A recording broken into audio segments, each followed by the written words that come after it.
Hey guys. Tonight, we're going to take a walk through the velvet-draped corridors of a palace where gold gleamed, candles flickered, and nobles tried not to vomit. That's right, tonight's story begins with a stench. Not the ordinary unpleasant smell of unwashed courtiers or the chamber pot tucked behind a curtain. No, this was a stench that settled into the stone, clung to every embroidered curtain, and haunted the dreams of everyone who had to walk past the throne. And the worst part, the king was still alive. You're standing at the back of the throne room, trying to breathe through your sleeve like the junior scribe beside you just taught you. It doesn't help. The air is heavy, warm, and dense with decay, like someone left a side of beef in the sun for a week, and then decided to decorate it with perfume. Your nose burns, your stomach turns. Yet, everyone around you acts like this is just another Tuesday at court. All eyes are on the throne. Or rather, they're not on the throne. They're carefully fixed just above or beside it. No one wants to make direct eye contact with the man sitting there, dressed in royal purple, draped in silk, and quite literally decomposing in real time. His skin is waxy, parts of it visibly breaking apart beneath the gauze and powder. His fingers are wrapped in clean linen, but you can see the stains seeping through. The king shifts slightly, and a fresh wave of something foul rolls across the room. To be fair, he wasn't always like this. Once, he was majestic, impressive in battle, quick-witted at council meetings, a feared and respected ruler. But something went wrong. It started, they say, with a small sore on his leg. Nothing worth bothering the royal physician over.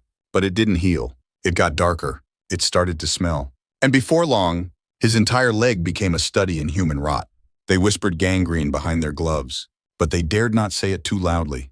The king was still giving orders, still attending court, still believing he was the embodiment of divine rule. What do you do when your god-king starts to rot while still breathing? If you're a courtier, you pretend it's incense. If you're a priest, you mumble that suffering brings one closer to God. If you're a physician, well, you try leeches, poultices, and prayers. And if you're a servant, you learn to gag silently. But you're just a visitor to this bizarre, velvet-suffocated nightmare. You're here to learn, to witness, to be very thankful you live in an age with antibiotics and something called deodorant. Every corner of this court is saturated in denial. The tapestries are replaced weekly in a hopeless attempt to mask the scent. Buckets of rosewater are scattered in the hallways. Even the dogs, those fluffy, overfed laphounds, have been scented with cloves and citrus. Nothing works. The decay has become a character in the drama of this kingdom. It speaks louder than most ministers. A trumpeter sounds the horn to announce the beginning of court business. People shift uncomfortably in their seats. They avoid inhaling too deeply. The king raises his scepter, and as he does, a bit of pus leaks from a split in the bandage. The chamberlain flinches. You're not sure if he saw it or just smelled it. The king speaks. His voice is hoarse but authoritative. He talks about border disputes, tax reforms, alliances. He's completely in command. But you can't help wondering, how long can someone be king if parts of him are literally sloughing off? It's not just the smell. It's the symbolism. Monarchs were supposed to be God's representatives on earth. Strong, eternal, pure. But here, in this court, God has body odor and possibly maggots. You start to understand how terrifying that must have been, not just physically, but spiritually. If even the king is rotting, what hope is there for the rest of them? And yet, nobody runs, nobody rebels, nobody screams. The throne room remains orderly, reverent, and utterly nauseated. You glance toward the exit. The guards are still there, dressed in polished armor, trying not to show any emotion. Their noses must be made of iron, or maybe they're just used to it. That's the most disturbing part. Everyone is used to it now. This, you realize, is not just about a king with a gangrenous leg. It's about an entire system that would rather let a man rot in front of them than confront reality. It's about ritual, image, and fear. It's about how power can make even the unbearable normal. As the court session drags on, more than one noble subtly dabs scented cloths to their faces. A page faints near the back and is quickly dragged out without disrupting the proceedings. The king doesn't seem to notice, or maybe he's long since stopped caring. You take one final look at the monarch. His crown gleams under the chandelier light, a symbol of majesty perched atop a body fighting its own existence. His eyes are glassy but focused. He believes in his rule, even as his body gives up on him inch by inch. And as strange as it sounds, you almost admire him, or pity him, or both.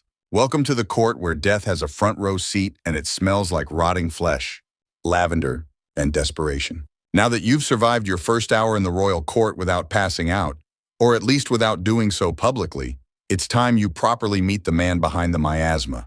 His name is Charles. Not Charles the Bald. Not Charles the Wise. Not even Charles the Beloved. This particular Charles would go down in history with a nickname far more pungent. Charles the Bad King of Navarre. And one of the most fascinatingly unfortunate monarchs you've likely never heard of. Yes, really, Charles the Bad. Not exactly the kind of moniker you want printed on your tombstone, assuming you're lucky enough to be buried rather than slowly turned into compost while sitting on a velvet throne.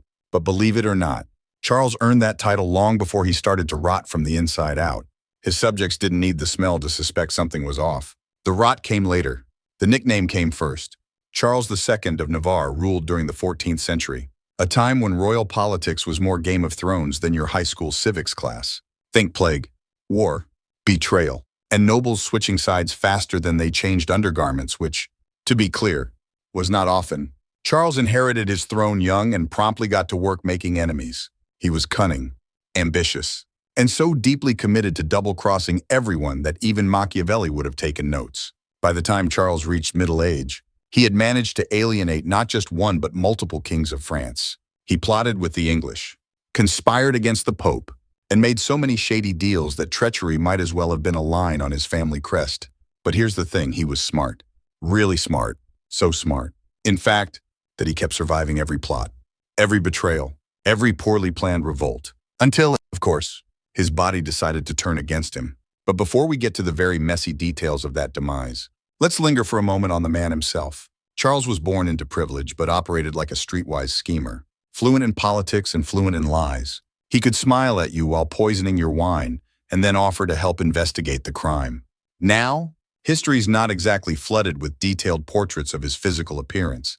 You'll have to imagine him yourself. Regal, sure, but maybe with a kind of pinched face from years of holding in secrets. The kind of guy who walks into a room and immediately makes you want to check your pockets. He wasn't beloved, and he didn't care. He was a survivor in a world that devoured the weak. And that, oddly enough, makes his ending all the more ironic.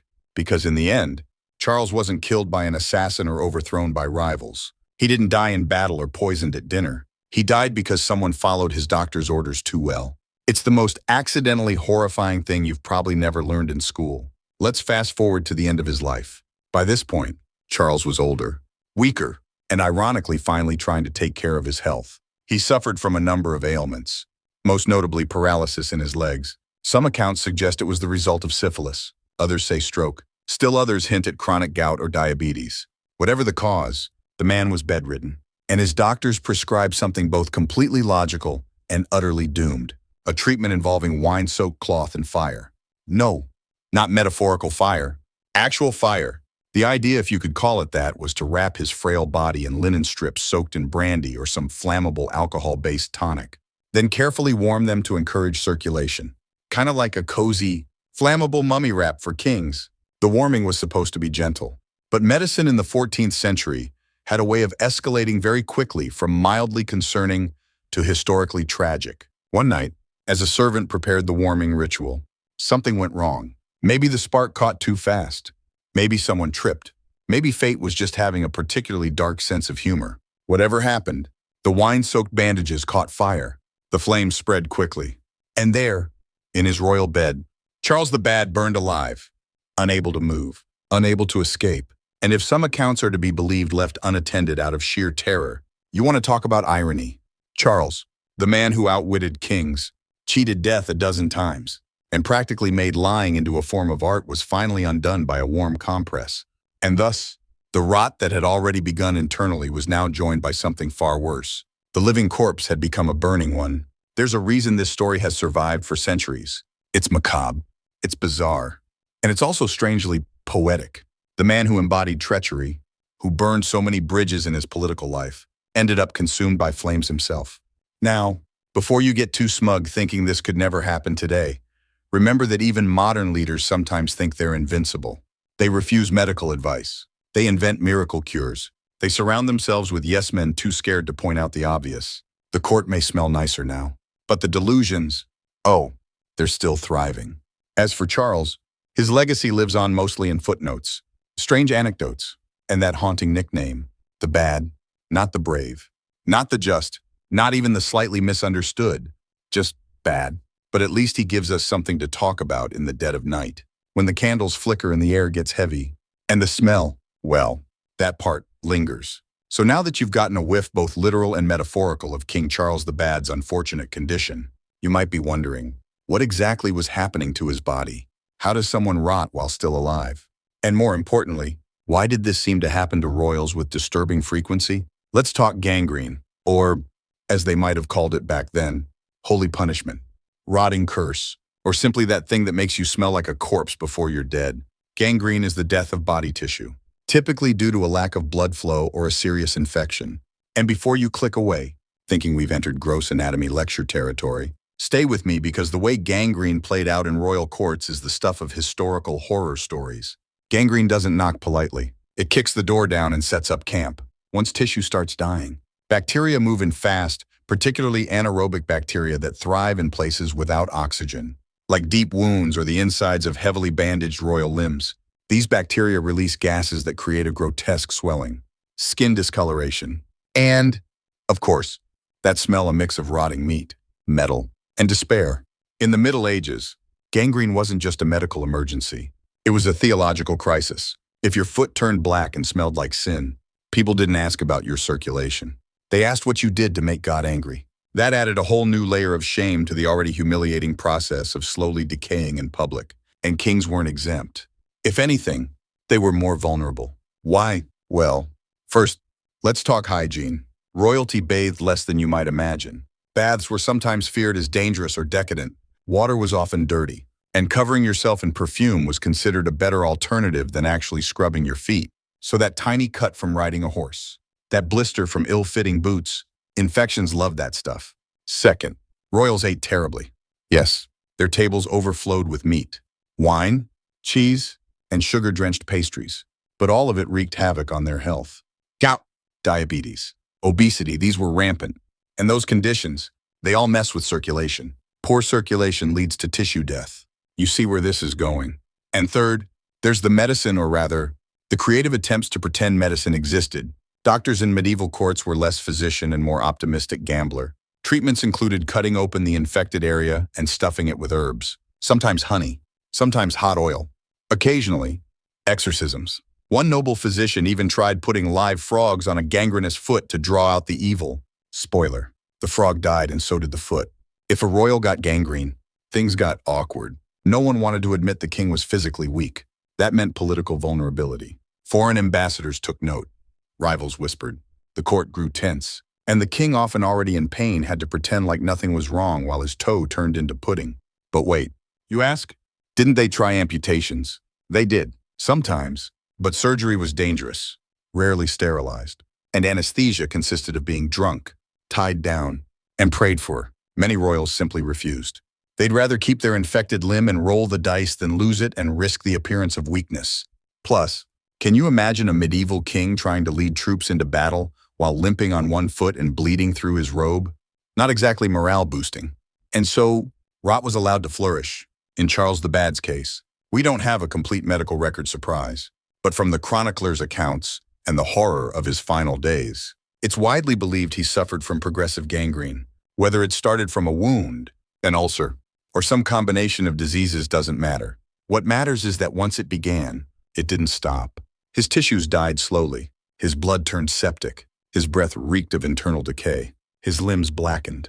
And everyone around him just nodded and bowed and sprayed more rose water. Some kings had it worse. There's a report of one monarch whose gangrenous leg became so swollen it split open spontaneously in court, spraying everyone nearby with, well, let's just say it wasn't confetti.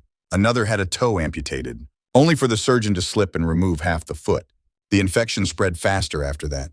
He died screaming and covered in leeches. But again, all of this was shrouded in silence. To question a monarch's health was to risk your neck, literally. So nobles held their breath, servants passed out, doctors lied. Chroniclers spun it into divine mystery, and the rot continued. What's wild is that this wasn't even exclusive to royals. Gangrene ravaged soldiers, peasants, and monks alike. But when a king had it, the consequences echoed across kingdoms. War decisions were delayed, marriages postponed. Entire dynasties weakened because no one wanted to admit the king was decomposing before their eyes. But here's where it gets extra interesting. People back then genuinely believed rot came from inside morally. You sinned, and your flesh betrayed you. You lied, cheated, or blasphemed, and your leg turned purple. It was divine punishment with a side of symbolism. That's why stories like Charles's carried so much weight. It wasn't just tragedy, it was cautionary tale. It was hellfire on earth, live and in person, with a crown. And here's the final twist. Even when they knew better, even when doctors had figured out some basic sanitation techniques or safer surgical practices, royals often refused treatment. Pride, fear, denial. The same cocktail of ego and stubbornness that built palaces also fueled their downfall. Better to die grandly, grotesquely, and on a velvet pillow than to admit you needed help. Sound familiar? So next time you see an ancient portrait of a king, looking stern and majestic, remember, behind that carefully painted expression, there might have been a foot held together by bandages, a hidden smell they couldn't scrub out, and a secret they carried all the way to the grave. But don't worry, this story doesn't end here. In fact, it only gets worse, because the king's body might have been falling apart, but his courtiers, they still had to act like nothing was happening. You're back in the throne room again. The candles are burning low. The incense burners are working overtime. The velvet drapes are so saturated with perfume and desperation that they've stopped absorbing anything including hope. And yet, as the smell of decay grows stronger, as the air thickens with rot and ritual, no one says a word. Because in this court, pretending is policy. You watch as a bishop, face pale beneath his powdered wig, leans forward to kiss the hand of the king. The hand, you notice, is wrapped in silk and bandages. A dark stain is beginning to bleed through. The bishop's lips hover an inch above it. He closes his eyes. You can almost hear him whispering a silent prayer, not for the king, but for his own immune system. Then there's the noblewoman, Countess someone or other, sitting 3 seats down from the throne. Her lace collar is so stiff and high it practically serves as a scent barrier. She holds a lavender-stuffed handkerchief to her nose, but only when the king isn't looking. When he turns his head, she smiles. When he turns away, she gags. The worst, perhaps, are the young pages, barely teenagers, faces still smooth with youth and uncertainty. They shuffle between seats carrying scrolls, refreshments, and platters of meat no one touches. You can see the panic in their eyes as they pass the throne. They don't breathe. They try not to step too close, but they have no choice. The throne always needs something: a cushion fluffed, a document signed, a cup of wine refilled by a hand that trembles over the jug. Once, a page fainted mid-step. His head cracked against the stone. A pool of blood spread under him, and still no one broke formation. They carried him out like a broken vase, and court continued. You wonder if the king noticed, if he even saw it. Maybe, but maybe not. That's the problem with rotting while alive. You begin to lose more than just flesh. You lose attention. You lose awareness. You lose the ability to care that no one's telling the truth. Because here's the truth. Every single person in that room smells it. They smell him. They smell the death that walks before death. But they say nothing. Because to acknowledge the rot is to admit the king is dying. And to admit the king is dying, that's treasonous. That's dangerous. That's the kind of statement that gets you invited for a private discussion and then quietly erased from court records. So they nod. They kneel.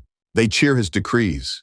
They write poems about his wisdom and strength while quietly slipping away to vomit behind the tapestries. This, you realize, is the dark art of royal performance. Every courtier is an actor. Every smile is rehearsed. Every compliment has a safety latch. You don't rise in court by speaking truth. You rise by balancing praise, silence, and scented oils. The older courtiers are the most skilled.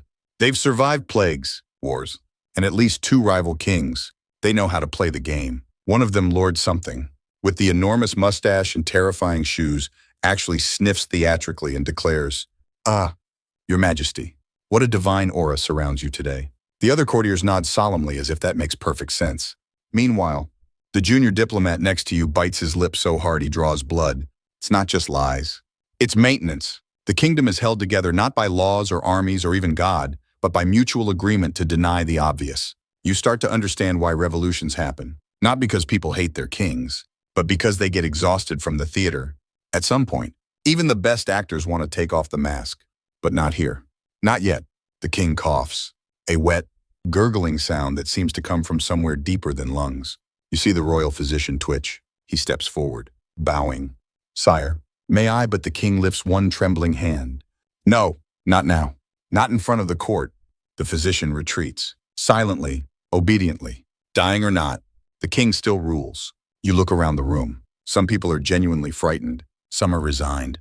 A few are eerily calm, as if they've known this was coming for years, and have already placed bets on the exact date of collapse. You hear whispers near the back. One voice murmurs, "His grandfather lingered 3 weeks like this." Another says, "They say his skin comes off with the sheets. The walls don't have ears. They have noses. They smell every secret." And still, no one speaks above a whisper. In the corridors beyond, the servants know.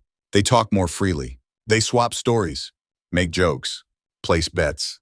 They know better than to say anything near the throne room. But behind closed doors, the truth is no longer scandalous, it's entertainment. You imagine being the one person in this court who says it out loud, who just stands up and says, "Your Majesty, you are dying, and you smell like it." You would become infamous, or instantly executed, or both. But would it be mercy? Would it be freedom? The king coughs again, louder this time. A cough that shakes his whole body. You see a spasm in his arm, a sudden leak of something dark from under his sleeve. The court goes very still, and then he clears his throat, lifts his chin, and speaks with terrifying clarity. "Bring in the ambassador." And just like that, the theater resumes. The doors open. More people enter. New characters in this rotten play. No one mentions the smell. No one mentions the cough. They bow. They flatter. They kneel before the man who's becoming less and less man by the hour. You exhale slowly. You feel like laughing, or screaming, or both. Because now you understand something ancient and terrible. In this world, the rot is never the most dangerous thing. The silence is. You're in the royal dressing chamber now. No, not as an honored guest. You've been invited by curiosity. The worst kind of invisible pass. Here, the full extent of the charade unfolds not in whispers or staged applause, but in the pungent battle between fragrance and death. A war of scent is being fought, and the body of the king is the battleground. Let's start with the perfume. Not your modern sprays with crisp citrus notes or fresh ocean breeze nonsense. This was medieval perfume. Heavy, oil-based, musky enough to stun a boar at 10 paces. Rose, ambergris, clove, civet. Squeezed from the anal glands of wildcats, because what says royalty more than cat butt cologne? The king's chamber reeked of these concoctions, thick enough to choke a bishop. You watch as the royal attendants layer it all on with sacred precision. One dips a swan feather into a vial of frankincense oil and dabs it behind the king's ears, careful to avoid the discolored patches of skin there. Another gently spritzes rosewater into the air, timing each release with the king's coughs so the vapor seems to cleanse rather than mask. It doesn't work. Nothing works. The rot always bleeds through. Then comes the powder, a thick, chalky dust alabaster white and clinging like guilt. It's brushed across his face, shoulders, and hands. Originally designed to reduce shine under candlelight, it's now applied in panicked layers, trying to cover lesions, bruises, open sores. One courtier jokes that if you prod the king too hard, the powder puff might disappear into his skin. No one laughs. The wig is last, enormous, ridiculous, and absolutely necessary. Beneath it, the king's scalp has already begun to turn soft and blotchy. But with the wig on, he's the image of power and animated mannequin of nobility. From a distance, he could almost pass for, well, from up close, he looks like a pastry left out in the rain. You can't help but wonder who designs these rituals. Who first said, "Yes, he smells like death's sock drawer, but if we add another splash of amber and fluff his wig, no one will notice"? Was there a committee, a handbook, or just centuries of tradition stitched together with fear and lavender? It would be hilarious if it weren't so devastating. One servant, young, nervous, and clearly new, makes the mistake of flinching when he pulls back a sleeve and sees the bandages underneath. The king notices. Everyone freezes. "What is it, boy?" the king rasps, voice like parchment being torn. "And nothing, Your Majesty," the servant stammers, cheeks pale. "Just the light caught me off guard." The king's eyes hold on him for a long moment. Then, just as suddenly, he turns his gaze elsewhere. The moment passes. The room exhales. You begin to understand. The greatest currency in this court isn't power or land or gold. It's composure. You can gag in the hallway, cry in the bathhouse, even throw up in your shoe. Just don't let it show in front of the king. Don't blink at the smell. Don't hesitate at the sight of infection creeping across his jawline. Whatever you do, keep the performance alive. And the performance continues. After the dressing, the king is wheeled quietly, discreetly back into the throne room. Not because he's too weak to walk, though he is, but because mobility aids aren't regal. So the chair is gilded, the wheels are polished, the movement is choreographed like ballet. Every inch of the way, servants walk ahead, scattering crushed herbs on the floor to sweeten the path. Behind him, a priest mutters Latin blessings to purify the air. Somewhere in the middle of all that pageantry is a man who smells like meat left too long on the counter. You think back to something you heard in a corridor. That last winter, a visiting ambassador from the East fainted during an audience. He collapsed face first into the dais. Officially, it was declared a spiritual episode. Unofficially, he passed out from the odor rising off the king's throne. The incident was quickly covered up. A fresh tapestry now hangs on the wall behind the throne, one that smells strongly of pine tar and regret. Meanwhile, the courtiers adapt. Some have taken to wearing scented gloves and fanning themselves with perfumed lace. Others suck cloves or chew cardamom before court to mask nausea. One particularly desperate noble keeps a lemon slice hidden in his kerchief, which he periodically lifts to his nose like a Victorian fainting damsel. Everyone has their method. Everyone has their secret. But they all have one thing in common: denial. Not just of the king's condition, but of what it means. To admit that the king is rotting is to admit that the system is rotting. That divine right may not be so divine. That flesh fails, even when it wears a crown. And so they perfume, they powder, they praise. He looks radiant today, a duke whispers to the duchess beside him, ignoring the way the king's hand is now twice its natural size and weeping into its wrappings. Indeed, she replies, blinking slowly. Quite luminous. You want to scream, or maybe laugh, or maybe just lie down and let the smell carry you away into unconsciousness. Because this isn't just denial. It's ritualized delusion, a collective lie so old and so well maintained that even the king might believe it. And perhaps that's the most tragic part. You catch his eyes again. There's pain there. Yes, but also pride. He believes in this performance. He believes that the powder makes him whole, that the perfume makes him strong, that the silence around his suffering is loyalty and not fear. He believes he's still king, and maybe, in some awful way, he is, because everyone around him keeps bowing, keeps kneeling, keeps pretending. And in this court, pretending is power. It begins at dawn, or what passes for dawn, in a royal chamber where the windows are shuttered tight. Not to keep out the sun, but to trap in the smell. The chambermaids arrive first, clutching bundles of herbs and cloths that have seen better days, whispering half prayers as they push open the door and breathe through their mouths. The king is still alive. That's always the first thing they check. Still breathing, still groaning, still monarch. He wakes slowly, like a fortress crumbling brick by brick.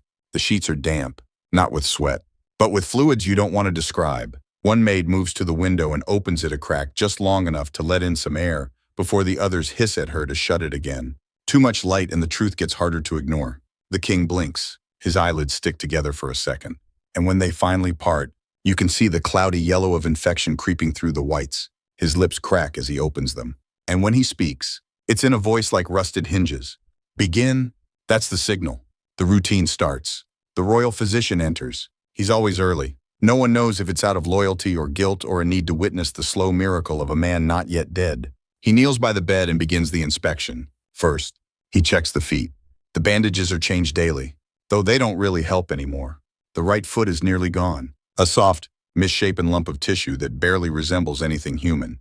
The left is faring better, by which we mean the smell is slightly less intense. Next, the thighs.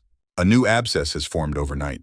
They pop it with a silver lancet, and the fluid that comes out is a color no one has a name for. One maid gags. Another slaps her gently behind the ear and tells her to focus. No one is allowed to throw up on royalty. That would be disrespectful. After the wounds are drained, it's time for salves. A thick, brown paste made from crushed garlic, honey, wine, and something only the apothecary knows is smeared gently across the worst areas. It's supposed to promote healing. It mostly promotes more smell. But the king insists. He read somewhere that ancient healers used it. And if it was good enough for Hippocrates, it's good enough for a man with 3 toes left and a crown. Then comes the leeching. Now, if you've never seen leeches applied to a rotting monarch, count yourself lucky. They come in a silver bowl, writhing and shiny. Like evil licorice, the physician places them carefully along the king's arms and neck. Supposedly, they draw out bad humors. Mostly, they draw screams. The king clenches his teeth but doesn't cry out. He hasn't made a sound during leeching in days. His silence has become a form of control, a reminder that, even as his body liquefies, his will remains intact. After 20 minutes, the leeches are full. They're removed with tweezers, placed back into the bowl, and handed off to a footman whose sole job is to care for blood-engorged parasites. Court life is nothing if not specialized. Now it's time for refreshment. A servant brings in a tray of broth, thin, clear, and laced with opium. The king sips it slowly, lips trembling, hands steady only because they're being held. He doesn't finish it. He never finishes it. Eating is hard. Digestion is harder. They say the rot has reached his stomach. No one dares to confirm it. After that, it's time for the wig. Ah, yes, the wig. Immense, decorative, almost comically elaborate. But to the king, it's essential. It's the last piece of his identity that still functions. The attendants powder his scalp, arrange the curls, and adjust it until it sits perfectly on his brow. The crown is placed atop it, as if to whisper, still royal, still sacred, still whole. Then comes the most theatrical part of the day. The audience. You might think a man in this condition would hide himself, that he'd avoid company, retreat behind curtains, preserve whatever dignity remains. But not this king. He insists on being seen, on being known, on reminding the court and himself that he is not just a patient. He is a sovereign, and so he is wheeled gently, slowly, by two guards in ceremonial armor into the small council chamber, where a select group of nobles await. They rise as one, bow deeply, and inhale only when it's absolutely necessary. The king speaks. Sometimes it's clear, sometimes it isn't. But every word is taken as law. Orders are scribbled down by trembling scribes who try not to notice the reddish-brown fluid leaking from the throne cushion. When he tires, the steward calls a recess. The nobles retreat.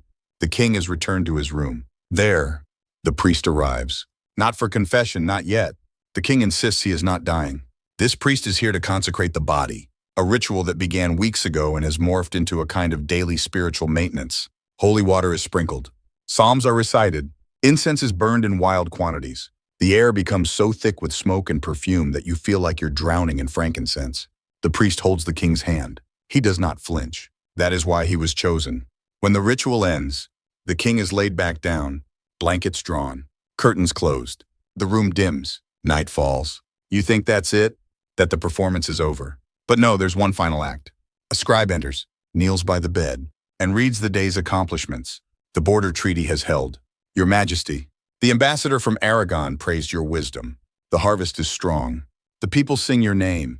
The king closes his eyes. Not in sleep, he doesn't sleep much anymore, but in something like satisfaction. He is still king, even as he rots, even as the worms whisper just beneath his skin, even as the world waits for the moment he finally stops breathing and the real chaos begins. He is still king, and tomorrow, it begins again. You step outside the palace walls and breathe. For the first time in hours, your lungs fill with something that isn't scented wax, mildew, or the pungent aroma of decomposition. The city air isn't exactly fresh. It carries the usual medieval cocktail of horse manure, river rot, and chimney smoke, but it's better than the inside of the king's chamber, where the line between royal dignity and compost heap is increasingly blurred. And yet, here in the streets, in the taverns, by the fishmongers and candle stalls, something else floats on the wind. Rumors. Because no matter how much the palace tries to muffle the truth behind silk curtains and powdered wigs, the people know. They always know. You hear it first from a pair of washerwomen, hunched over a trough near the market square. One whispers. They say he's got demons in his blood, that his flesh is falling off because of a curse. The other nods gravely, as though she's personally seen demons crawl from the king's ankles like snails from under a rock. Over by the bread stall, a red-faced merchant is telling anyone who'll listen, the king's been dead for a week. That thing on the throne is a double stuffed with herbs and dead pig's bones. That's why it stinks so bad. No one corrects him. One man even crosses himself.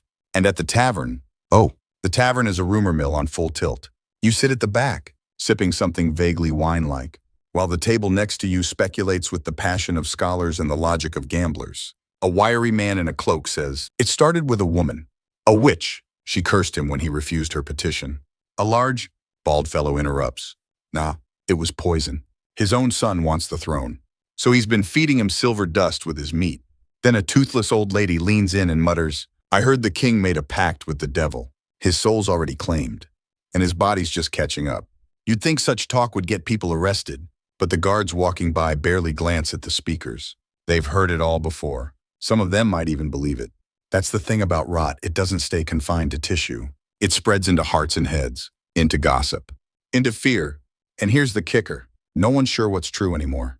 The royal court maintains the official line. The king is unwell but recovering. That's what the pamphlets say. That's what the ministers announced during festivals. That's what the priest declared during the recent mass. while discreetly praying for divine mercy upon those who suffer affliction. Everyone smiles, everyone nods. But behind closed doors, things are different. Even inside the palace, the whispers are getting louder. Pages mutter about black spots on the king's arms that pulse when touched. A scullery maid claims she saw maggots in his bathwater. A junior apothecary insists the smell alone is a sign of supernatural corruption, because nothing mortal could decay like that and still speak in Latin. Worse, foreign emissaries have begun sending letters back home that sound more like horror stories than political reports. One describes a monarch more bone than man, held together by bandages and pride. Another writes, if his condition is not reversed, the crown may fall not with a cry but a squelch. This uncertainty breeds fear, and fear breeds ambition. In a room behind the throne room, noblemen gather in private. They speak in careful tones. One suggests appointing a regent for the king's comfort. Another hints at preparing the coronation documents just in case. A third simply says, the kingdom must outlive the king. No one says coup, no one says death, but everyone thinks it. Because the truth is, no kingdom can survive long on rumors and perfume alone. The economy has already begun to tremble. Merchants delay shipments, unsure whether the coin they receive today will be worth anything next week. Farmers ask if the harvest should be offered in tribute or hoarded for leaner days. The church debates whether to intervene spiritually after all. What happens when the divine right to rule becomes physically unbearable? And then, of course, there's the people. They are starting to gather, not yet in mobs, not yet with torches, but in groups, in corners, in whispers. What begins as curiosity, have you heard what he looks like now, quickly turns into dread. What happens when he dies? Who takes over? Will there be war? Because everyone knows the kingdom is fragile. It's like a delicate tapestry, stretched too tight, with one rotting thread in the center, and everyone's pretending that if they just don't pull it, everything will hold. But you see the strain. You see the wobble in the minister's voice when he reads royal decrees. You see the panic in the steward's eyes when the king forgets his own name. You see the way the guards check each other's expressions when they're ordered to stand too close. It's no longer about whether the king is dying. It's about when people stop pretending. Even the jester, normally the safest truth-teller in the room, has grown cautious. His jokes used to dance near the line. Why does His Majesty command incense at every meeting? Because heaven can't smell him from up there. The court laughed, nervously, then stopped. Now the jester tells stories about rabbits and drunk monks. Safe stories, smell-free stories. The silence becomes heavier than the king himself. And you, an outsider with no title and no vote, can only watch as the court collapses into farce and the city into uncertainty. In this world, power is perception, and the perception is starting to rot. But the most dangerous rumor isn't about curses or poisons or pigs in wigs. It's the one no one says aloud, the one that rides the back of every whisper. What if no one is in charge anymore? Because rot, once begun, doesn't stop at flesh. It seeps into walls, into laws, into minds. And soon, someone's going to do more than whisper. They're going to act. There are few things more terrifying to a medieval populace than an invisible enemy. Plague, for example, or spirits, or, in the case of your current situation, a living king whose flesh is decomposing while his soul presumably is still clinging to the earthly realm like a stubborn barnacle. And in times like these, when medicine fails and politics stinks literally, people do what they've always done. They turn to the church. You're sitting in the back pew of the cathedral, not far from the palace. The pew creaks when you shift. You hope it doesn't sound disrespectful. Up at the front, beneath stained glass windows depicting saints in technicolor agony, a priest is preaching, and he's not holding back. The Lord punishes the proud, he shouts, arms lifted. He brings low the kings of the earth, who bathe in luxury while their souls fester. A few heads nod vigorously. One woman gasps dramatically, clutching a wooden rosary like it might deflect divine fire. Another just mutters under her breath. He's talking about him. You know he is. No one says the king's name out loud. Not in here. Not yet. But it hangs heavy, like incense, between every word. The sermons have changed in tone lately. Less about salvation, more about consequences. Less grace, more judgment. The priests, once deferential to royal power, are becoming bold. Some speak of corruption, not the bureaucratic kind, but the kind that turns flesh to rot and invites flies. Others quote Revelation, warning of beasts and pestilence and decay that walks like a man. And always, there's the suggestion that perhaps the king's affliction is not a disease, but a message. Back at court, the priests walk on eggshells. There, they still sprinkle holy water, mumble blessings, and pretend their nostrils are blind. But in their private chapels, in the streets, In the quiet hours before dawn, they're terrified. Because if the king is being punished, what does that mean for everyone who bows to him? Who serves him? Who profits from his rule? If his rot is divine retribution, how far will it spread? Theologians debate in corners. Some claim it's a test. Others, a warning. A few suggest it might be the beginning of something apocalyptic. One bishop, red-eyed from too much incense and not enough sleep, is said to have woken screaming from a dream where the king's body split open like a rotten fruit and the worms inside spoke Latin. You think that's probably exaggerated? Probably. Still, the people are starting to behave differently. Old women hang crucifixes outside their doors, not just for piety, but as spiritual pest control. Merchants refuse to sell near the palace gates. Pilgrims carry bones of obscure saints, just in case divine proximity helps ward off royal plague. And then there's the smell. It's not just a symptom anymore. It's a sign. They say you can follow it through the streets now. On certain warm days, when the wind shifts, the scent of rot drifts from the palace like a warning bell. Mothers pull their children indoors. Bakers pause at their ovens. Dogs howl for no reason. One monk claims to have seen birds drop from the sky when the smell reached the cloister. Another says he saw a statue of the Virgin Mary weep blood. You're skeptical, but you're also not entirely certain they're wrong. Because even you, who've seen the king up close, can't explain it. The rot doesn't behave the way it should. It spreads, then recedes. Some days he seems near death. Others, he sits upright and demands a full council session. His voice trembles but still commands. His mind wanders but sometimes returns with terrifying lucidity. And through it all, the smell pulses, like it has a rhythm, like it's alive. Back at the cathedral, the priest moves toward his final crescendo. Repent, children of the kingdom, he bellows. Do not follow the path of pride and decay. Turn away from flesh that deceives, and seek purity of the soul. The congregation erupts in murmured prayers. A child begins to cry. Someone near the front begins shaking uncontrollably, caught in a wave of fear or faith or both. You leave quietly, back out into the open air, and even here, even now, you catch a whiff. Not strong, not definite, but there, that sour, sweet stench of something that used to be alive. You're not alone. Everywhere, people are noticing. They sniff, they pause, they whisper. And in those whispers, religion and rumor become one. The king is cursed. The king has been marked by God. The king is the end of days. It doesn't matter if it's true. Not really. What matters is that people believe it. And belief, once ignited, spreads faster than disease. At the palace gates, a guard blesses himself before entering. Not protocol, not regulation, just reflex. Inside, a scribe hesitates before opening the king's chamber door. He presses a cross to his lips and mutters, "Deliver us from evil." The bishop assigned to tonight's ritual hesitates too, for the first time in weeks. He considers bringing extra holy water, just in case. And you stand in the courtyard, staring up at the high, curtained window where you know the king lies, somewhere behind that glass. Beneath the powder and silk and gold, something ancient and awful is stirring.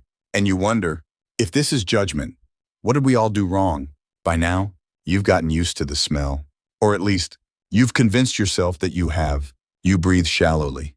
Keep a perfumed handkerchief nearby, and try not to stand too close to the drapes, which are beginning to carry the royal scent like a plague-stitched tapestry. But no matter how prepared you think you are, nothing quite braces you for the moment a man in a fur-trimmed doublet collapses at the king's feet, face first. With a thud that echoes off marble like a dropped sack of meat, the room freezes. It was the Duke of Belenoir, a man known for his stamina, his hunting trophies, and his terrifyingly strong cologne. He'd just been praising the king's latest decree, something about taxes on salt or grain. You weren't paying attention when his words cut off mid-sentence. His eyes rolled up. He swayed slightly. Then he went down like a fallen tree, limbs stiff, lips pale, and one gloved hand still clutching a quill as if he could rewrite his fate on the way down. There's a moment of stunned silence, then panic. Two attendants rush forward. A third tries to lift the duke's legs, while someone else begins fanning him with what appears to be a menu from the royal feast. You notice the king doesn't react. He doesn't flinch, doesn't speak. He just stares at the unmoving man on the floor with the dull detachment of someone who's seen far worse in the mirror. Eventually, the duke groans. Someone dabs his forehead with vinegar. Another waves a clove bundle under his nose. He sits up slowly, clearly mortified. But no one mentions the obvious. No one says, it was the smell. It always is. This is the third noble to faint in a fortnight. The first was an elderly viscount who blamed it on low blood pressure, a term no one in court actually understands, but everyone nods solemnly when it's used. The second was a baroness who claimed she skipped breakfast. That would have been more believable if she hadn't vomited into her own purse on the way down.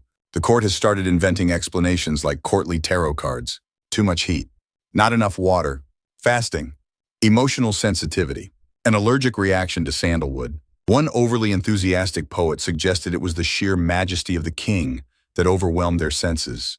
No one is buying it, but everyone agrees, because admitting the truth that His Majesty's very presence is biologically intolerable is an act of treason. So the nobles pretend.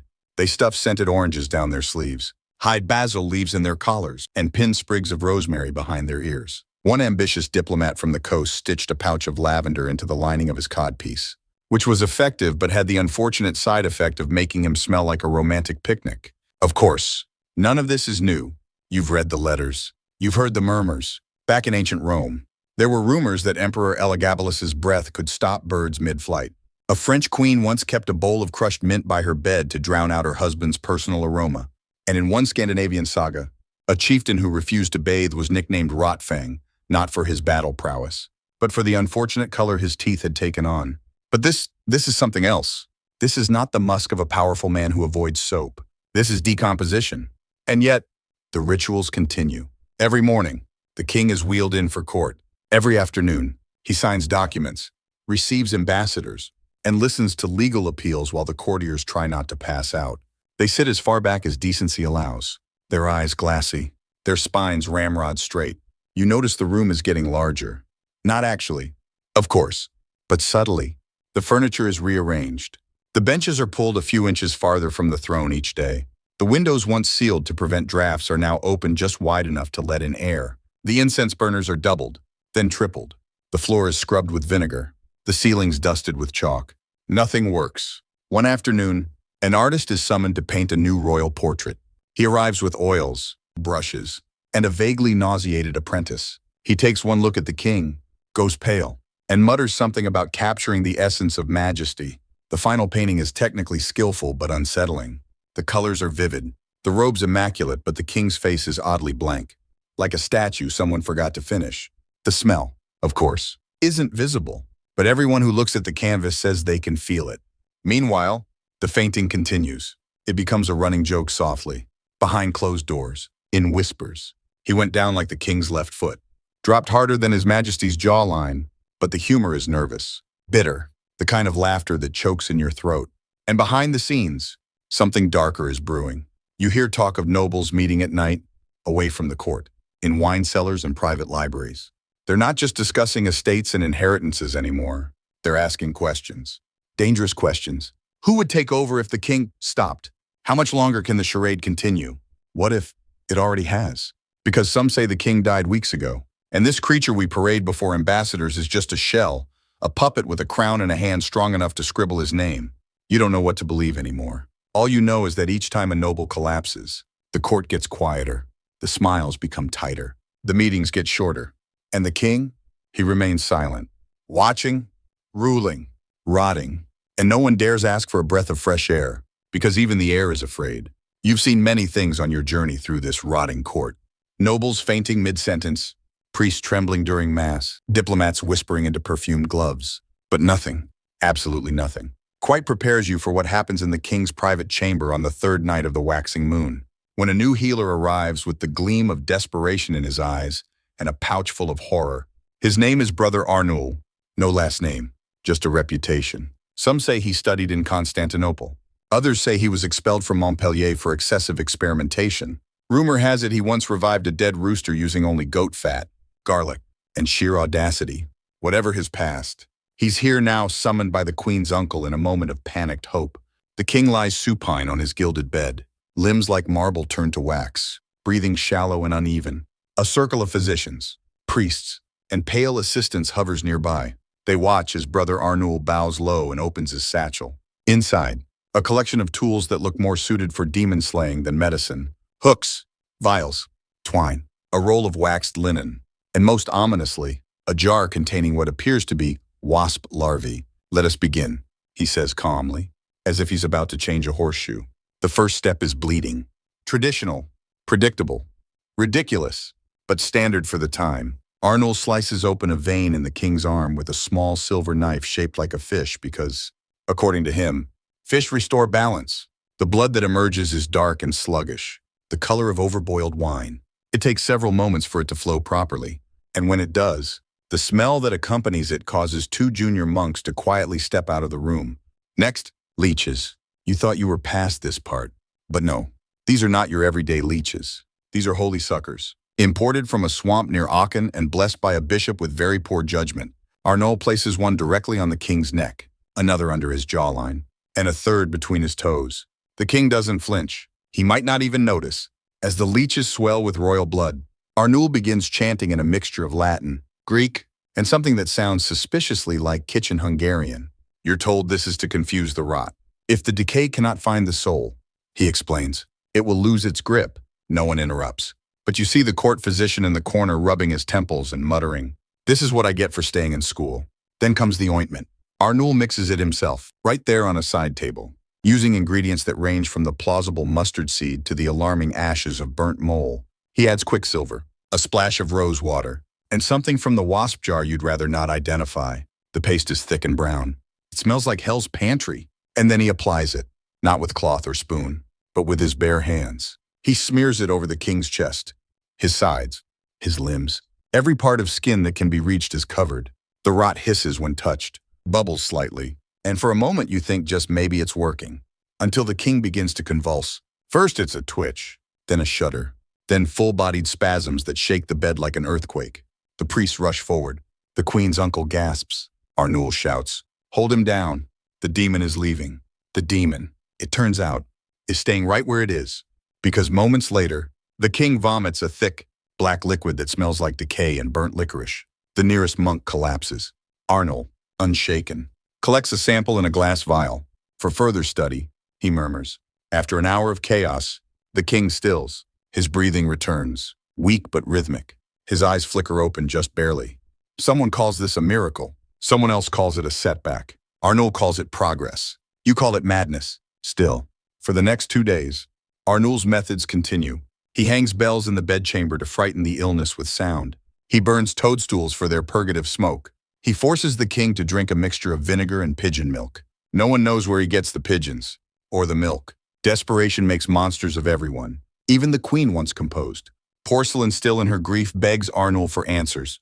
He gives her a salve made from powdered sapphire and promises that if applied beneath the tongue, it will seal the soul to the flesh. She nods. She thanks him. She doesn't even ask what happened to the last patient he tried it on. The other physicians grumble but do not protest. They know better. At least Arnold is doing something. They say, something strange, something wild, but something. And you begin to wonder if there's anything left to save. Because behind every bizarre ritual and herbal mash is the same grim truth. The king is dying. Not metaphorically, not spiritually, physically, absolutely, irreversibly. The bandages need changing twice a day now. The rot has reached his lower back. His hair, what's left of it, falls out in clumps. The wig is padded with linen to hide the dents in his skull. His fingernails have turned gray. His tongue, reportedly, has developed a texture that one courtier compared to boiled tripe. And still, Arnold insists he can heal him. He brings a box of beetles one morning for spiritual agitation. He applies a salve of nightshade and eel bile to the king's spine. He ties a red ribbon around the king's foot and tells the court to watch for energetic vibrations. By this point, even the jester won't joke about it, because no one knows what's worse, that the king might die soon, or that, somehow, he might not. You leave the chamber one evening, the smell clinging to your clothes like sin, and you realize something terrible.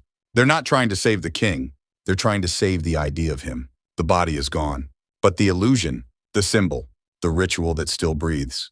And as long as it does, Arnold and his demons and his nightshade salves will keep performing, because that's what this has become. A performance of medicine, of power, of control. And you're just part of the audience. By now, you've lost track of time inside the palace. Day and night blur together behind the drawn velvet curtains. Every candle you pass smells faintly of myrrh, as if the entire building has been turned into a massive, slow-burning censer. The only reliable measure of passing days is how quickly the king disappears. Not dies, disappears. Because what now lies beneath the royal linens is not so much a man as a collection of unpleasant textures. His arms, once strong enough to hold a sword, now resemble old parchment yellowed, brittle, and flecked with bruises that blossom into necrotic black. His legs are shrunken, wrapped tightly in salve-soaked cloths that ooze dark fluid by noon each day. His chest rises and falls with the inconsistency of a worn-out bellows. And yet he breathes, against all medical odds, theological expectations, and courtly whispers. The king refuses to die. That refusal has become legend.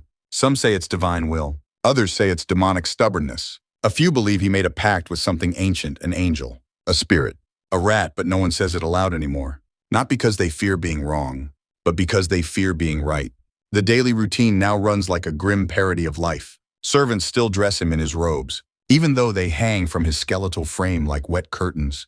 The wig still goes on more to distract than to dignify, and the crown is now gently balanced atop it, as if any weight might collapse his skull. No longer seated upright, he reclines slightly, propped by pillows infused with sage, camphor, and something that smells like desperate denial. When he speaks, it's a whisper, a rasp. Really, his jaw no longer opens fully. The flesh beneath it has stiffened. The words he forms are short, wet, and require interpretation. A clerk has been assigned solely to the task of decoding his intentions, reading subtle movements of his hand or a flicker of his eyelid. That clerk hasn't smiled in 2 weeks. Food is irrelevant now. The king is fed through a thin tube inserted between his gums. It delivers broth and wine in slow drips, though it's unclear if any of it is absorbed or merely leaks out through the bandages lining his neck. What goes in rarely stays in. His attendants no longer even flinch when bile spews across the bedsheets. They just blot and replace. The physician no longer offers updates, only silence and shoulder shrugs. Arnul, that bold mystic with his beetles and boiling herbs, has vanished. Some say he fled in the night. Others say he attempted one final ritual involving goat blood and a mirror and was never seen again. Personally, you suspect he saw what the king had become and finally, sensibly, ran. The courtiers still come. That's the strangest part. They still gather, still kneel, still issue praises and petitions and policy proposals to a man who is by any measure more smell than sovereign. They speak louder now, perhaps assuming his hearing is going, or maybe it's for themselves, to hear their own voices, to reassure each other that this is real, that the structure of power is still in place, that someone is still at the top, even if that someone leaks. You see them flinch as they approach, every day. It's worse. The smell no longer needs introduction. It arrives ahead of him, like a herald, a fog that announces the monarch's decay. It clings to tapestries. It absorbs into the stone. No amount of incense can mask it. No cloth can block it. It's not just an odor. It's a presence thick, damp, inescapable. It creeps up your nose and settles behind your eyes. You dream of it now. Sweet rot, burning oils, desperation soaked in vinegar. The throne room has changed. The distance between the king and the courtiers has quietly doubled. What was once a semicircle is now a wide crescent, carefully measured to preserve the illusion of closeness without enduring the proximity of putrefaction. A decorative rope has been installed, not for ceremony, but as a gentle warning. Don't get too close. And still, they bow, because that's what's expected, because stopping would mean admitting, and admission is dangerous. Even the jester has stopped performing. He stands silently near the dais, arms crossed, cap removed, eyes heavy. Every attempt at humor falls flat. No one laughs anymore. The king does not smile. The court cannot fake joy when the smell of their monarch makes their noses bleed. One night, a guard passes out just outside the king's chamber. The next day, another one vomits on duty. The day after that, a nobleman quietly arranges to be reassigned to the province's any province. It's beginning to unravel. The palace workers are first. The cooks begin requesting shorter shifts. The seamstresses refuse to handle royal garments without gloves and wine. The laundry maids have to soak the king's linens in lime and urine to remove the stains and smell. Half of them now suffer chronic nausea. The other half have gone strangely quiet. Then the clergy begins to withdraw. The bishop, who once performed nightly rites, now sends a junior deacon. That deacon now sends a monk. The monk, last you heard, is negotiating for a leave of absence on spiritual grounds. Rumor has it he cried after seeing what was beneath the king's bandages. And all the while, the king lives. Or at least, his heart beats. You've stopped asking how. You've stopped wondering why. You only wonder how much longer. Because everyone is waiting now not for a miracle. Not for recovery, but for release. No one says it aloud. But when the king's eyes close a little longer than usual, When his breath pauses mid-sentence, when his head lolls too far to the side, they hold their breath. And then, when the chest rises again weak, but definite, they exhale. And you can hear it in the air. Disappointment. They wanted it to be over, even if it meant mourning, even if it meant chaos. Because anything, would be better than this unending, decaying stillness. This purgatory, this performance, this smell that now defines the crown. And so, the kingdom waits. While the king, if he is still a king, lies in his chamber of herbs and rotten silk, neither dead nor truly alive. By now, the palace is more tomb than court. The corridors are quieter. The guards whisper. The tapestries hang heavier. The courtiers, once resplendent in peacock colors and boasting voices, have dulled themselves into beige, into caution, into silence. And behind all of it, beneath layers of cloth and incense, lies a man whose legacy has already begun to write itself not in parchment, but in stench. You hear it in the way people talk when they think they're alone. Not if he dies, but what happens after. Not what will be remembered, but what can be hidden. Because as with all rulers who linger too long between life and death, the legacy of this monarch is not written by poets. It's written by those trying to survive him. First, the historians begin cleaning up. One court scribe, an oily man with ink-stained fingers and the spine of a damp scroll, has already drafted 3 versions of the king's obituary, each more sanitized than the last. One emphasizes his firm will in times of illness. Another paints his condition as a holy trial, overcome with grace. The third, clearly meant for foreign ambassadors, calls him unshakable in his commitment to state, despite enduring a long and valiant spiritual retreat. You read all 3 and wonder if they were written about a man or a particularly stubborn turnip. But rewriting history isn't enough. There are also the cover stories. The royal portraiture has been halted. No one is allowed to sketch or paint His Majesty now. Those who already tried, their works have mysteriously vanished, burned in an accidental fire in the library basement. The court artist has been reassigned to painting flowers. He does not complain. In fact, he seems relieved to focus on something that doesn't decompose while you're still adding the highlights. And the scent? Well, there's a special operation for that too. Teams of cleaners, under strict silence orders, scour every hallway the king has passed through. Cedar and vinegar are now more valuable than gold. Carpets have been replaced. Wood has been sanded. Stone walls scrubbed with lime and herbs. Still, nothing helps, one steward mutters. He's bled into the bones of this palace. Meanwhile, outside the walls, the people are building a legacy of their own. They tell stories, not the official kind, not the kind you inscribe in Latin and press into wax seals. The real kind. The stories that spread like wind through market stalls and candlelit kitchens and low-slung taverns filled with cider and suspicion. They say he was cursed. They say he defied God. They say he refused to die because death itself was afraid to touch him. Some say he's already dead, and his body is being propped up with sticks, like a grotesque puppet. One farmer insists his cousin saw the king's shadow move in the opposite direction from his body. Another swears that the rats in the palace have started avoiding his chamber. A child claims that if you stand at the edge of the garden just before dusk, you can hear the king breathing from the earth itself. All of this is nonsense. Of course, except it isn't. Not entirely. Because the truth has become slippery, subjective, rotten. No one knows anymore where the king ends and the myth begins. And maybe that's what legacy really is. A slow replacement of reality with rumor, until the only thing left is the version people can stomach. And people cannot stomach this king. You've seen it yourself. The way the ministers speak only in euphemism now. The way the clergy pass messages through candles and omens. The way even the queen no longer visits except at dusk, draped in veils, whispering to a man who may not be able to hear her or may hear too much. The legacy forming here is not one of glory. It is one of warning. Already, nobles in distant provinces are whispering the phrase, "not again," when discussing succession. Already, young lords are drafting health policy-scented documents demanding their right to abdicate before they reach the state of oozing regality. Already, scholars have begun collecting the symptoms, not for treatment but for recognition. So the next time a ruler begins to blacken at the toes and smells of salted meat and forgotten graveyards, someone will know to ring the alarm sooner. The rot has become political. You don't just discuss the king anymore. You use him as a metaphor, as a cautionary tale, as leverage. And while all this builds outside his chamber, the man himself, if he is still a man, lies in his velvet-covered, spice-drenched bed. No one speaks to him directly now, save the mute servant who changes his linens. Orders are passed through nods and quills.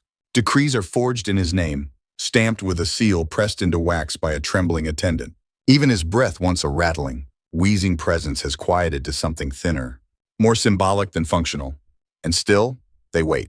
Because if there's one thing monarchies fear more than decay, it's vacuum.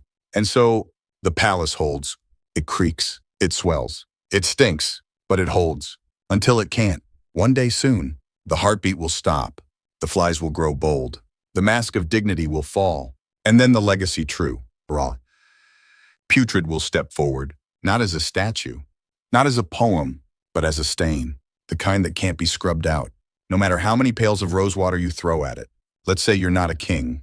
Let's say you're just you sitting in bed, perhaps, watching the candlelight flicker, listening to the gentle hum of wind or rats in the walls. Maybe you have a warm drink in hand, a blanket over your lap, and you've just spent the last several nights immersed in the slow, dreadful, aromatic disintegration of a monarch. You might be tempted to think, well, at least that can't happen to me. But here's the thing. The line between king and commoner is thinner than you think, especially when it comes to rot. Now, maybe you're not wearing a crown unless you're having a really fun evening, and maybe your physician isn't prescribing eel bile poultices. But let's look at the symptoms. Shall we? Do you ignore your own decay? Do you put off that nagging pain? That weird rash? That little voice in your head that says, something isn't right, because it's inconvenient to deal with? Do you wrap yourself in layers of perfume and denial to mask the smell of something going wrong? Have you ever answered, I'm fine, when you're very obviously not? You see where I'm going with this. The rot we've explored in these past dozen chapters isn't just about tissue and bandages and an unfortunate number of leeches. It's about systems. It's about what happens when a body, anybody, royal or not, starts failing, and everyone around it pretends it isn't happening. It's about the lengths we'll go to avoid confronting the truth. About health, about power, about mortality. And sure, maybe you're not wrapped in damp silk, propped up on a gold bed while your subjects pass out from the stench. But maybe, just maybe, you've propped up something that should have been let go a long time ago.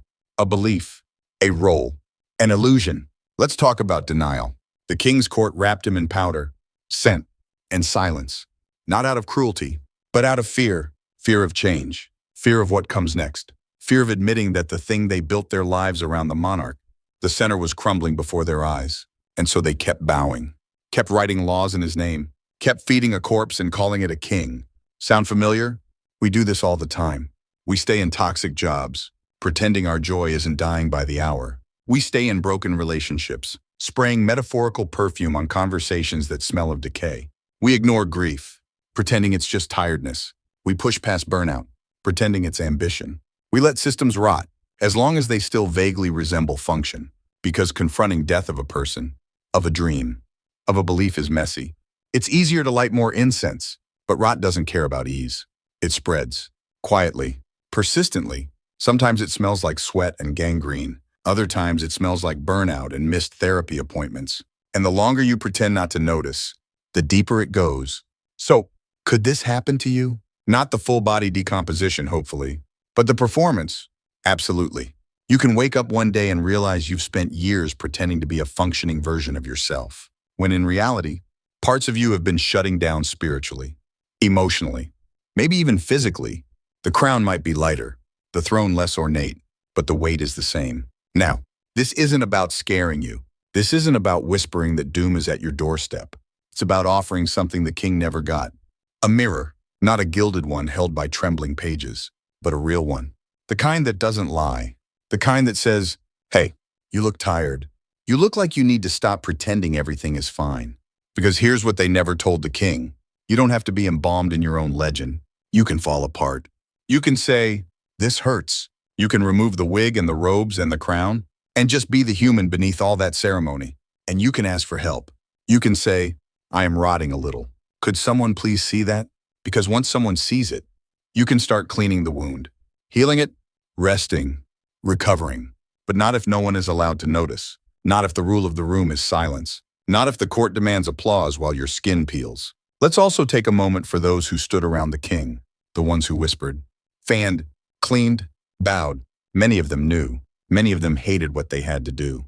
But they were trapped in a system that said, the show must go on, even when the lead actor had maggots. So here's a second mirror, this one for the caregivers, the enablers, the silently suffering. You don't have to keep the performance alive. You don't have to pretend. You are allowed to leave the throne room. You are allowed to speak the truth. He is not well. This is not normal. We need to stop. In a different world, the king might have said it himself. He might have looked around and whispered, "Enough. Let me rest." And perhaps his final days would have smelled less like rot and more like peace. But instead, everyone clung to the illusion. And now, centuries later, we tell his story not with reverence but with caution. Because the truth about power is that it's not always violent. Sometimes it's just quiet, just slow, just sticky. Sometimes it clings to a corpse because no one knows how to say, "Let go." So, could this happen to you? Only if you never pause to check. Only if you never let someone get close enough to say, "You're not okay," and that's okay. Only if you keep pretending that being upright is the same as being alive. So tonight, before you close your eyes, ask yourself, what parts of me have I been perfuming? And what would happen if I just let them breathe? By now, the palace doesn't creak, it groans. Wooden beams above the throne room strain beneath the weight of time and tension. The tapestries droop as though exhausted by their own silence. Even the pigeons on the roof have grown unusually still, as if they too are waiting for something to end or begin. Inside the chamber, the king lies motionless. He has not spoken for 3 days. His eyes are closed. His hands do not twitch. The breath, if it comes at all, is so shallow it leaves no fog on a mirror. Still, no one says the word. Not yet. Because if you say death, you must prepare for everything that comes after it. The crisis, the succession, the reckoning. So they keep talking around it. They say he is resting. They say his majesty is in reflection. They say we await his next command. The scribe still arrives every morning, scroll in hand, ready to jot down any royal words. He sits silently by the bedside, quill poised. By midday, the parchment is blank. By sunset, it's wrinkled with the sweat of waiting. And still he comes back the next day. The court physician no longer enters the chamber. He sends his assistant instead, a pale, blinking young man who stands 6 feet from the bed and writes vague notes like pulse, present, and color, uncertain. Meanwhile, the palace's rhythm changes. The great bell hasn't rung in days. The guards no longer salute the royal chamber. They nod, softly, almost apologetically. A chambermaid stops dusting the scepter. A falconer releases the king's favorite bird, quietly, before dawn. And through it all, the silence grows louder. It becomes its own presence. Not absence, but weight. It presses into the lungs of the court. It rolls down corridors like fog. It hangs over every conversation, bloating small talk with the tension of unsaid truths. You see it on the faces of the noblemen. Their eyes dart constantly, not to each other but to the door, to the bed, to the throne. Each is doing calculations behind their teeth. How long can this continue? Who will be first to speak? What happens if someone stands and says, "He is gone"? Because the moment someone says it, everything changes. The performance ends. The throne empties. The crown still resting atop the wig, which itself has become part of the mattress, must be moved. And moving the crown is a kind of exorcism. It means the ghost in the room has been named. Still, no one does it.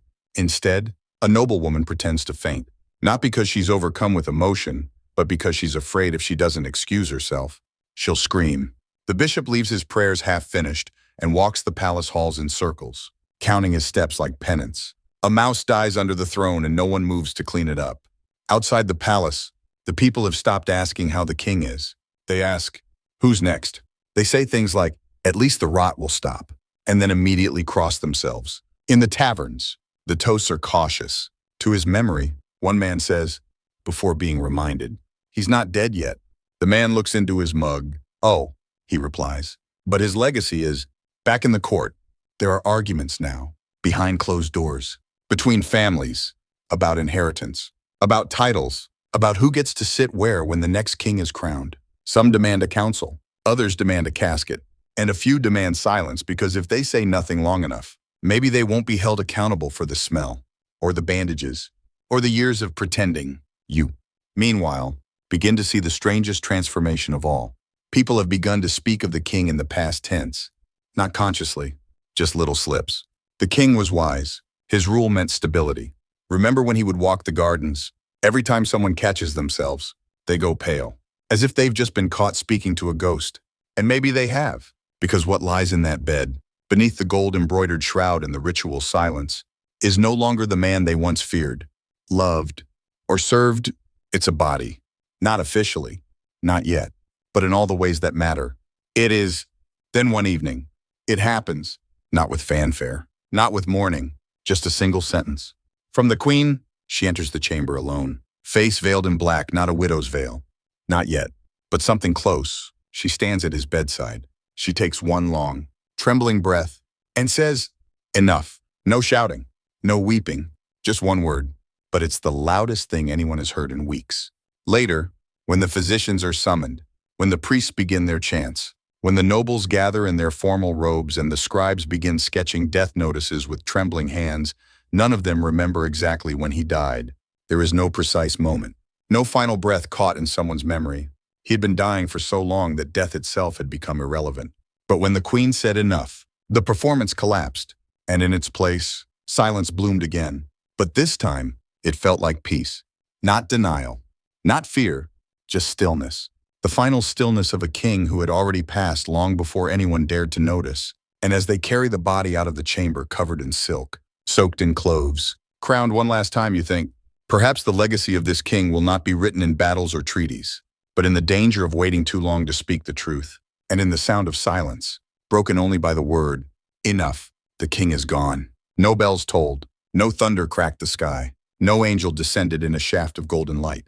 His body was simply removed, like expired food from a banquet table, quietly, carefully, as if the servants feared he might still twitch. He didn't. They wrapped him in linen soaked in wine and ash, not out of reverence, but because it was the only thing strong enough to suppress what still leaked from his pores. The undertakers didn't speak. They simply worked, faces wrapped in cloth, sleeves rolled high. They say it took 3 men to lift the corpse, not because it was heavy, but because it fell apart when touched. Outside the palace, a proclamation was made. His Majesty passed peacefully in the night. That was a lie. But by now, the kingdom was built on so many lies. One more felt like a brick in a wall rather than a betrayal. Mourning began at once. Official mourning. At least, black cloth hung from balconies. Church bells finally rang, though some say even the bronze seemed reluctant.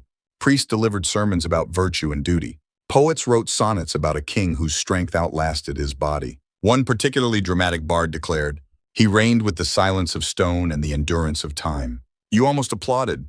That was the prettiest way anyone had ever said he sat on a throne and decomposed for months. The people mourned. Yes, but it wasn't the weeping kind. It was the quiet shuffle of a crowd who'd held their breath for too long and were now cautiously exhaling.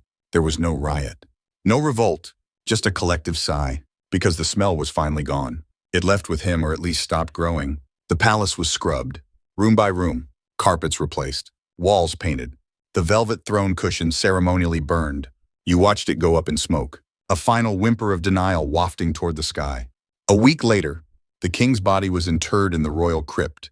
They say the coffin was sealed with pitch, wrapped in iron bands, and placed inside a marble sarcophagus. It now rests beneath the inscription, "Here lies a king, still."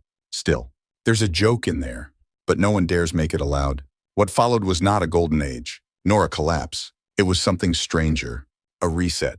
The new ruler, a cousin, strategically placed and previously overlooked, was crowned 3 days after burial. He wore white, not black, for his coronation.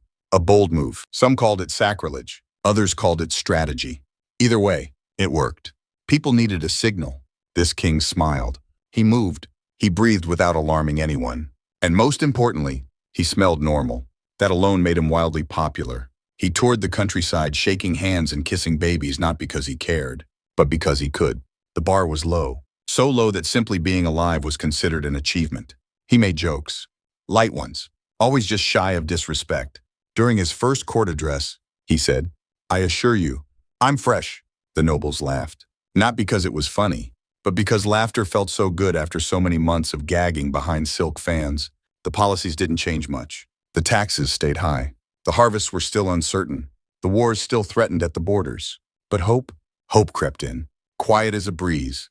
People cleaned their homes more thoroughly, sprinkled lavender at their thresholds. Merchants sold out of soap and lemon peel. Somewhere, an entire industry of perfume makers was born, all boasting they had the scent that outlasts royalty. And yet, despite the cleansing, something remained. An unease, a memory. No one mentioned the king's illness directly. It was bad luck, unwise. You could talk about his bravery, his patience, his mystical endurance, but you couldn't talk about what really happened, what rotted. Because everyone had participated. The nobles who bowed, the servants who scrubbed, the priests who blessed him as his eye sockets darkened, the people who heard rumors and said nothing. And you were there. You smelled it. You watched it leak. And you didn't speak. That guilt never fully washed away. It just became another layer of perfume on the kingdom's history. Schools taught about the king's long illness as if it were a footnote. The official portrait still hung in the main hall, heavily retouched.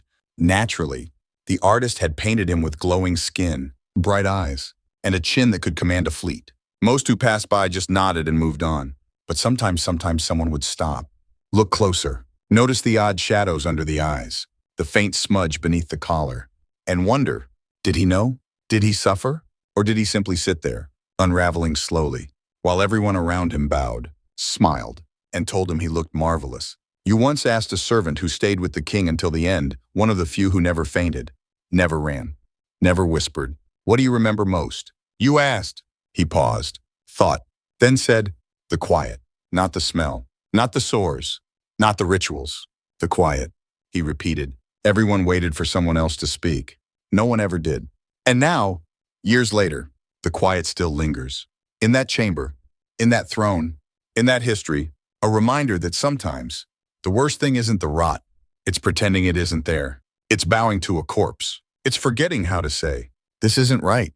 And so, as you walk the palace halls one last time, you breathe in deeply, not out of bravery, but gratitude.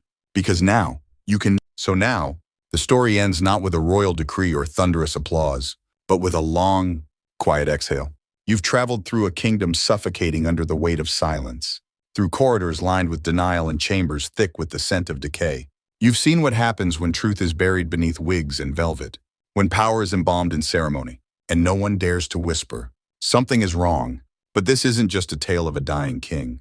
It's a story about you, about us, about what we pretend not to see when our institutions crumble, when our bodies fail us, when someone we love slips quietly into suffering, and we keep bowing, smiling, saying, "Everything's fine." It's a lesson wrapped in rot. That denial doesn't preserve life, it prolongs suffering. That truth delayed is not truth spared.